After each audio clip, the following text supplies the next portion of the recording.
What's the latest problem behind Tesla Cybertruck's taillight? In normal operation, the Cybertruck's taillights consist of a single lateral element across the full width of the vehicle.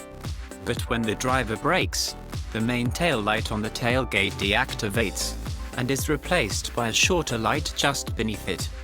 The issue here is that less of the Cybertruck's rear lighting is solely dedicated to brake lights than to the taillights or turn signals, the former of which deactivate during braking. The lights at the edges become more intense under braking, but their small surface area means that overall, the Cybertruck emits less light when it's slowing down.